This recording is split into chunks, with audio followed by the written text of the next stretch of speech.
Hi అండి, welcome back Kumari food go channel. ఈరోజు మన ఛానల్లో చూపించబోయే special recipe mutton gravy curry. Mutton అనేసరికి ఎవరైనా టెంప్ట్ అవ్వాల్సిందే కదండి. అంతెందుకు నేనే కర్రీ వండుతున్నప్పుడు నోరు ఊడిపోయింది నాకైతే, అంత టేస్టీగా వచ్చింది కూర. ఇప్పుడు ఈ మటన్ కర్రీ ముక్క మెత్తగా స్పైసీగా భోజనాల్లో వేసే స్టైల్లో ఎలా వండాలో ఇప్పుడు మనం చూసేద్దాం. ఇంక లేట్ చేయకుండా ప్రాసెస్ని స్టార్ట్ చేద్దాం. దానికోసం నేనైతే ఒక 1/2 kg లేత మాంసం తీసుకున్నానండి, లేత మటన్ తీసుకున్నాను. దీన్ని శుభ్రం చేసుకొని పక్కన పెట్టుకోవాలి. తర్వాత పొయ్యి పైన ఒక బాండీ కానీ ఇలా కుక్కర్ కానీ మీకు ఏది అవైలబుల్గా ఉంటే అది పెట్టుకొని ఒక 1 స్పూన్ వరకు ఆయిల్ వేసుకుని అందులో మసాలా దినుసులు వేసుకుని అవి ఫ్రై అయిన తర్వాత ఒక 2 ఉల్లిపాయలు ఇలాగ చీలుకొని పొడుగ్గా పెద్ద ముక్కలు కట్ చేసుకున్నా పర్వాలేదండి. ఇలా వేసుకొని కొంచెం ఫ్రై అయిన తర్వాత ఇందులో కొంచెం అల్లం ముక్క అలాగే 4 రెబ్బల ఎల్లుల్లిపాయలు వేసుకుని వీటన్నిటిని బాగా ఫ్రై అయ్యాక, మరి బ్రౌన్ కలర్ రానవసరం లేదండి, కొంచెం 70% వరకు ఫ్రై అయితే సరిపోతుంది. ఇప్పుడు ఈ ఫ్రై అయినట్లని మనం మిక్సీ జార్లోకి తీసుకుని ఇందులో మనం ఒక పెద్ద సైజు టమాటా కానీ చిన్న సైజు అయితే 2 టమాటాలు కానీ తీసుకొని కొంచెం చిన్న చిన్న ముక్కల కింద కట్ చేసుకుని వేసుకోవాలి. అలాగే ఇందులో ఒక 7 to 8 వరకు జీడిపప్పు అలాగే 2 టేబుల్ స్పూన్ల వరకు పెరుగు వేసుకుని వీటిని మెత్తగా పేస్ట్ చేసేసుకుని పక్కన పెట్టుకోవాలండి. చూసారుగా ఇలాగ మెత్తగా అయిపోయాక ఇప్పుడు అదే బాండీలో ఒక 2 టేబుల్ స్పూన్ల వరకు ఆయిల్ వేసుకోవాలి. ఆయిల్ బాగా హీట్ అయిన తర్వాత ఇంకొక 2 ఉల్లిపాయలు చిన్న చిన్న ముక్కల కింద కట్ చేసుకుని వాటిని వేసుకుని బాగా దోరగా ఫ్రై చేసుకోవాలి.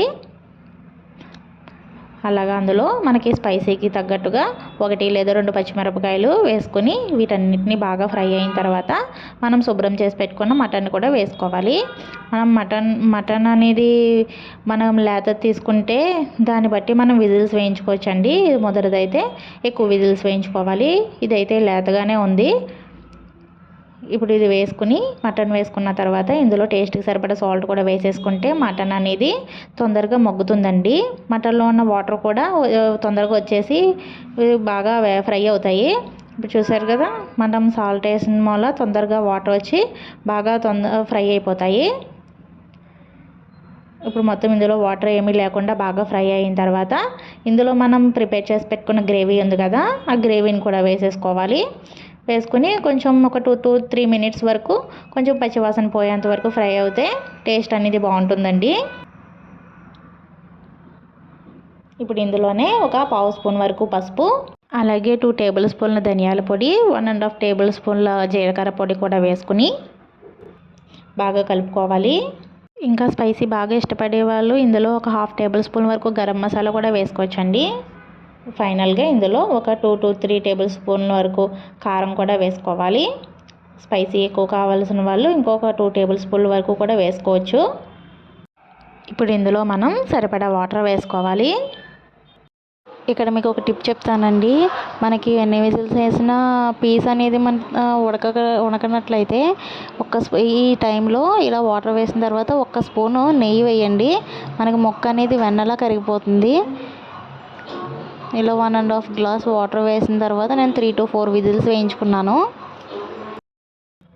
ఇప్పుడు ప్రెషర్ పోయిన తర్వాత ఈ మూత తీసుకుని ఎక్సెస్ వాటర్ ఏమన్నా ఉంటే దాన్ని మనం మళ్ళీ స్టవ్ ఆన్ చేసుకుని ఆ వాటర్ మొత్తం బాయిల్ అయిపోయేంత వరకు ఉడకనివ్వాలి.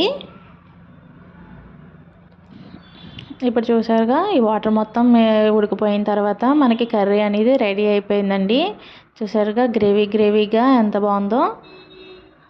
దీన్ని మనం చపాతీల్లో కానీ బిర్యానీలోకి కానీ రైస్లోకి కానీ చాలా అంటే చాలా బాగుంటుందండి.